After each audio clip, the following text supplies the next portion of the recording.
Class ninth. So we read about cholera, tuberculosis. We have started the diseases caused by bacteria, and we were reading about cholera and tuberculosis. Some more diseases caused by bacteria. The third one, here we go with typhoid. Okay, typhoid. What is the causative agent of typhoid? Salmonella typhi. Okay, salmonella typhi. Spelling ध्यान से, salmonella typhi, TYPHI. Clear? This is a bacteria and mainly this bacteria is present in intestine. Okay, this is a intestinal bacteria. Clear? And this bacteria is mainly found, or this disease is mainly found between the age group of 1 to 15 years. 1 साल से 15 साल के बच्चों तक ये थोड़ा common है. बड़ों में भी दिखाई देता है लेकिन उतना नहीं. Clear? Not that much. Clear? Okay. इसका स्प्रेडिंग कैसे होता है? Mainly it spreads through contaminated food and water. Okay, this disease spreads through contaminated food and water. एक और भी मीडियम है. अगर कोई टाइफाइड पेशेंट एक्सक्रेशन करे तो वहां से भी उनका जो फेकल मैटर है, we call it as faecal matter. Okay, fecal matter. What is fecal matter? The excreta, the stool. It is called as fecal matter. Clear? So it is if it is contaminated, okay. It transmits through contaminated food and water, and also through the fecal matter of the typhoid patients. Clear? Okay. Achha, one more thing that you must know, that is the symptoms are shown only after 10 to 14 days. Okay, infection अगर आज हो रहा है तुमको पता नहीं चलेगा. Symptoms पता, बहुत स्लो काम करता है ये. Malaria with in 2 to 3 days वो तुम्हारा एक्शन दिखा देगा प्रॉपर, लेकिन इसको लगता है 10 to 14 days. 10 से 14 दिन लग जाता है इसको. क्लियर? ओके. सिम्टम्स क्या क्या है? टाइफाइड है तो फीवर रहेगा. ओके, हेडेक रहेगा. ओके, और फीवर एक्चुअली मेनली मतलब आफ्टरनून को ज़्यादा रहता है. फीवर आफ्टरनून को ज़्यादा रहता है और डे बाय डे टेम्परेचर बढ़ता है. क्लियर? थोड़ा डेलीरियम भी होगा. Okay, DELIRIUM. What is delirium? Delirium means mental instability, मतलब कंफ्यूजन रहता है. एक तरह का मेंटल डिसऑर्डर है ये, जहां पे हम कंफ्यूज रहते हैं. हमारे आसपास क्या हो रहा है क्या नहीं हमको पता नहीं चलता प्रॉपरली. इस कंडीशन को बोलते हैं डेलीरियम. क्लियर? और एक चीज़ यहाँ पर डायरिया भी होता है, क्योंकि कॉन्टामिनेटेड फूड एंड वाटर है. डायरिया भी होगा. और डायरिया में एक चीज़ वो होता है कि इसका जो स्टूल है, एक्सक्रेटा है, वो ग्रीन कलर का रहेगा. क्लियर? समझ में आ रहा है? इसका सिम्टम्स पता लग गया. प्रिवेंट कैसे करेंगे? सिंपल प्रिवेंशन है प्रॉपर सैनिटेशन.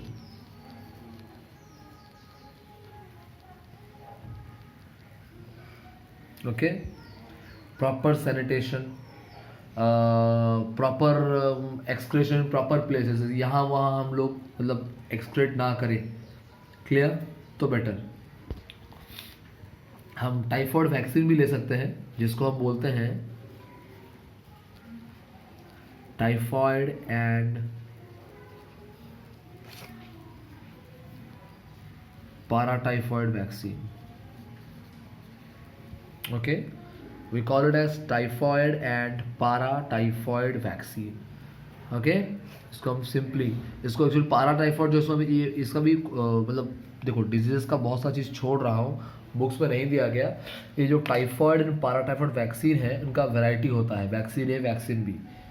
ओके, तो इसको हम लिखते हैं टाइफॉइड ए बी वैक्सीन, ऐसा भी लिख सकते हैं, typhoid A B vaccine. Clear? ये करीबन करीबन 3 साल तक इम्यूनिटी प्रोवाइड करता है। ये टाइफॉइड वैक्सीन है, ये करीबन करीबन 3 साल तक इम्यूनिटी प्रोवाइड करता है। क्लियर? और फिर ओरल वैक्सीन भी है। ओके, टाइफोरल बोल के आता है, टाइफोरल। ओके, टाइफोरल ओरल वैक्सीन, ये बच्चों को दिया जाता है मेनली। क्लियर? टाइफोरल ओरल वैक्सीन ये भी दे सकते हैं। और अगर किसी को हो गया है टाइफॉइड तो उसे कंट्रोल करने के लिए हम एंटीबायोटिक्स यूज़ करेंगे। इसके पुराने ज़माने में एंटीबायोटिक यूज़ होता था क्लोरोमाइसेटिन। ओके, क्लोरोमाइसेटिन। लेकिन आजकल नया नया एंटीबायोटिक्स आने लगा है, लाइक सेफ्रुक्सिम, सेफोटैक्सिम, ओके, मॉक्सीफ्लॉक्सासिन, ये सब चीज़। तो जितना भी नया वैरायटी बुक्स में मेंशन नहीं किया गया है, लेकिन ये शायद बुक में मेंशन किया गया होगा, बच्चों के नोट्स में लिखाया हूँ, मतलब ये वाला शायद हो सकता है। ओके, सो टाइफॉइड के बारे में तुम्हें हर एक डिजीज का कुछ मेन चीज़ याद रखना है, तो तुम उसका कॉजेटिव एजेंट, वो स्प्रेड कैसे होता है, और उसका सिम्टम्स को मेनली याद रखो, और कंट्रोल को। प्रिवेंशन तो कॉमन है, में हर एक जगह में हम लोग, मतलब मलेरिया है अगर, तो हम जान जाते हैं प्रिवेंट कैसे करेंगे कि स्टैगनेंट वाटर घर के आसपास नहीं रखेंगे, मॉस्किटो नेट यूज़ करेंगे, ये सब चीज़। तो प्रिवेंशन थोड़ा इजी रहता है, और हम लिख सकते हैं वैक्सीन दे देंगे। तो टाइफॉइड हो गया, कोलेरा हो गया, टीबी हो गया, वैक्सीन लग सकता है। प्रिवेंशन ईजी है, यहाँ पे कॉमनली हम उसको याद कर सकते हैं, लेकिन उसका कॉजेटिव एजेंट, उसका मेथड ऑफ स्प्रेडिंग और सिम्टम्स बहुत ज़रूरी है, इसको अच्छे से याद रखना है। क्लियर? सो यहाँ पे टाइफॉइड खत्म। Next move on to diarrhoea. Next disease is your diarrhoea.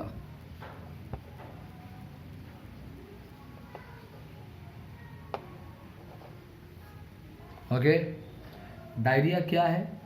Means frequent discharge of liquid stool. Clear? Diarrhoea एक ऐसा कंडीशन है where you will lose all your water, means water plus stool from your body, semi solid और liquid stool. Liquid stool और liquid faeces. Listen, stool का दूसरा नाम है faces और एक्सक्रेटा। क्लियर? मीन्स एबनॉर्मली लगातार दिन में 20 टाइम्स 30 टाइम्स लिक्विड स्टूल का डिस्चार्ज हो जाएगा। क्लियर? ये टोटली इंटेस्टाइन को इफेक्ट करता है। Clear? It is a complete intestinal infection. Okay, तुम देखो जैसे कि टाइफॉइड हुआ, कोलेरा हुआ, टीबी हुआ, सब में खाली बैक्टीरिया का इन्फेक्शन है। डायरिया में 3 तरह का इन्फेक्शन होता है, ये 3 ठो माइक्रोब इन्फेक्ट कर सकते हैं। बैक्टीरिया भी कर सकता है, प्रोटोजोआ भी कर सकता है, वायरस भी कर सकता है। क्लियर? बैक्टीरिया, 2 बैक्टीरिया ऐसे हैं जो डायरिया कॉज करते हैं। पहला वाला है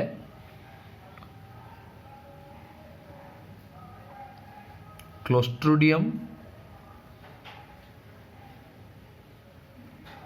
बोटुलियम। ओके, पहला वाला है, पहला बैक्टीरिया क्लोस्ट्रिडियम बोटुलियम। दूसरा वाला है Escherichia coli, ESCHERICHI, Escherichia coli. Okay, spelling पे ध्यान देना। एक प्रोटोजोआ भी है। क्लियर? जो डायरिया कॉज करता है वो है Entamoeba histolytica, histolytica. Okay, Entamoeba histolytica, spelling ध्यान से, प्रोनाउंसिएशन ध्यान से। एक और वायरस है, ओके, वो है रोटा वायरस। सबके कॉजेटिव एजेंट एक एक, लेकिन यहाँ देखो तीन तीन तरह के। बैक्टीरिया भी दो ठो है, प्रोटोजोआ एक है, वायरस एक है। ये सब तुम्हारा क्या कर सकते हैं, कॉमन डायरिया कॉज कर। सबसे कॉमन ये है, एंटामोइबा हिस्टोलिटिका सबसे कॉमन है। सेकेंडली आता है इश्चेरिस कोली। क्लियर? ये सब कॉजेटिव एजेंट्स हैं। सिम्टम्स क्या क्या होगा? Very simple. डायरिया में फ्रीक्वेंट लूज मोशन होते रहेगा, तुमको वॉमिटिंग होते रहेगा, एक्सेसिव फ्लूइड तुम्हारे बॉडी से जब निकल जाएगा, मतलब तुम्हारा वॉमिटिंग के थ्रू या एक्सक्रेटा के थ्रू, तो तुम्हारा बॉडी डिहाइड्रेट हो जाएगा, डिहाइड्रेट। ठीक है? आइज, स्किन, हाँ, ये सब तुम्हारा श्रिंक हो जाएगा, टंग जो है वो ड्राई हो जाएगा, पल्स रेट स्लो हो जाएगा, हार्ट बीट स्लो हो जाएगा, और कभी कभी तो डिहाइड्रेशन की वजह से फीवर भी हो जाता है। तो ये कॉमन, लोग सबने एक्सपीरियंस किया होगा that during loose motion you also feel body pain, joint pain, headache. हाँ, ये कॉमन है, डिहाइड्रेशन। क्लियर? सो ये कॉमन सिम्टम्स है। प्रिवेंशन क्या करना है? सिंपल प्रिवेंशन, अच्छा खाना खाओ, ओके, कॉन्टामिनेटेड फूड से दूर रहो और पर्सनल हाइजीन मेंटेन करो। क्लियर? तो ये डायरिया होने का चांसेस क्वाइट नेग्लिजिबल। और डायरिया मेनली बच्चों में देखने को मिलता है मेनली, और मेनली कहाँ देखने को मिलता है? मेनली रूरल एरियाज, जहाँ पे लोग ज़्यादातर पॉन्ड का पानी पीते हैं, हाँ, या किसी एक जगह का पानी, यहाँ पे नहाते खाते पीते एक ही पानी से होंगे, जैसे पॉन्ड हो गया, रिवर हो गया, तो वहाँ से ये चीज़ ज़्यादा शुरू होता है।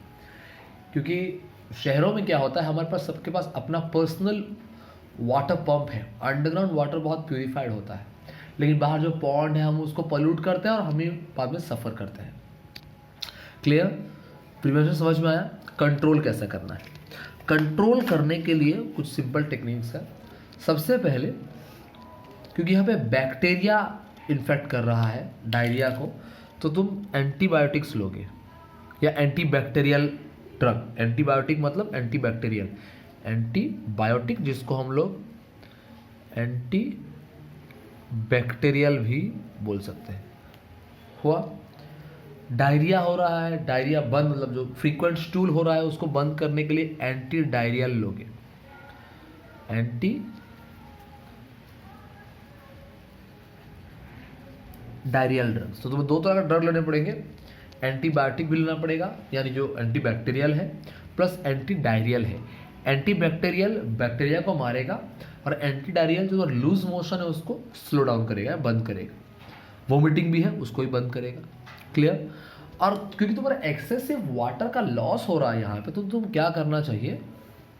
ORS लो, और कंडीशन बहुत खराब है तो इंट्रा वेनस फ्लूइड, जिसको तुम नॉर्मली सलाइन बोलते हो, वो लो। क्लियर? सलाइन बोलते हो ना, वो है इंट्रावेनस फ्लूइड या IV fluid. IV fluid, intravenous मतलब वेन में देते हैं बोल के इंट्रावेनस। क्लियर? कंट्रोल समझ में आया क्या करना है?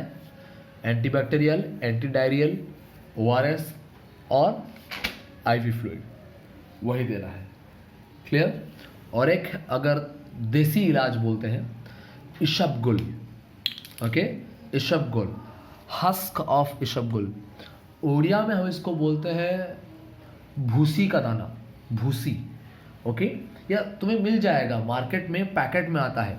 इसबगोल मांगोगे तो तुम्हारे घर में भी होगा शायद, तुम देख सकते हो। वो अगर भी खाया जाएगा तो वो भी क्या होगा, मतलब एक्सेसिव वाटर लॉस को रोकेगा।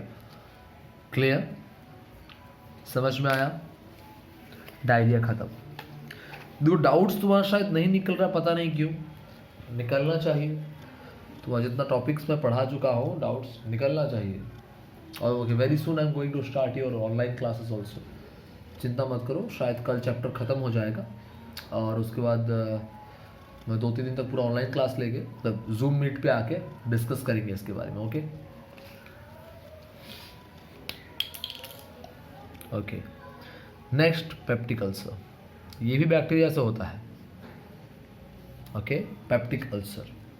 Peptic ulcer. Peptic means stomach. Ulcer means wound. Simply peptic ulcer means wound in stomach. Peptic ulcer का मतलब होता है वुंड इन स्टोमक. क्लियर. तो स्टोमक के अंदर लाइनिंग में ना घाव हो जाएगा. कैसे? वो लाइनिंग रप्चर हो जाएगा. वो लाइनिंग जल जाता है, एक्चुअली काला पड़ जाता है, घाव हो जाता है उसमें. रप्चर मतलब खराब. एक वर्ड यूज किया हूं मैं नोट्स में, रप्चर मीन्स खराब हो जाना. क्लियर. तो ये बैक्टीरिया कौन सा बैक्टीरिया था? कॉजेटिव एजेंट क्या है? Helicobacter pylori. Helicobacter pylori. This is the bacteria which causes peptic ulcer. Clear. Symptoms क्या होगा? Painful bleeding areas inside the stomach. अंदर घाव हो गया है तो वहाँ पे खून भी निकलेगा, प्लस बहुत पेन और बहुत इरिटेशन होगा, बहुत जलन होगा. क्लियर. क्यों होता है ऐसा? क्योंकि देखो अंदर इन्फेक्शन होने के बाद अगर घाव हो गया, our stomach produces hydrochloric acid, है ना. Our stomach produces hydrochloric acid, और एसिड की वजह से ये जलन होता है. प्रिवेंशन. कैसे तुम इस चीज से बच सकते हो? सबसे पहले लंबे समय तक भूखे ना रहो. तो तुम्हें बार बार बोलता हूं मैं, लॉन्ग टाइम तक भूखे रहो. हर 2 से 2.5 घंटे के अंदर कुछ भी थोड़ा सा खा लो. क्लियर. दूसरा, oily food, junk food, stale food, इन सब से दूर रहो, क्योंकि ये सब चीज़ बैक्टीरियाज को बढ़ाते हैं और इन्फेक्शंस को बढ़ाते हैं. Clear. And third thing, drink sufficient amount of water. Clear. Okay. इसका ट्रीटमेंट क्या है? इसका ट्रीटमेंट टेम्पोररी है. क्लियर. एक मेडिसिन आता है सुक्राल फैट बोल के. क्लियर. ये सुक्राल फैट यूज करने से जलन कम हो जाएगा थोड़ी देर के लिए. और इसको पूरी ठीक करना चाहते हो तो तुम्हें सिर्फ लाइफ में कंट्रोल ही करना पड़ेगा. ऑयली जंक फूड से दूर, एसिडिटी नहीं होने देना है, प्रॉपर खाना रहेगा तो ये तुम्हें और आगे प्रॉब्लम नहीं करेगा. लेकिन तुम फिर जंक फूड खाओगे, ऑयली फूड खाओगे, फिर से ये प्रॉब्लम होगा. क्लियर. ओके. सो बैक्टीरियाज का 3 और टॉपिक पढ़ा दिया मैं, 3 और डिजीज पढ़ा दिया. आज के लिए इतना ही. नेक्स्ट चैप्टर, नेक्स्ट वीडियो में हम लोग वायरस के बारे में पढ़ेंगे. जॉन्डिस, इन्फ्लुएंजा, एड्स, इन सब के बारे में. Okay. So have a good day everyone.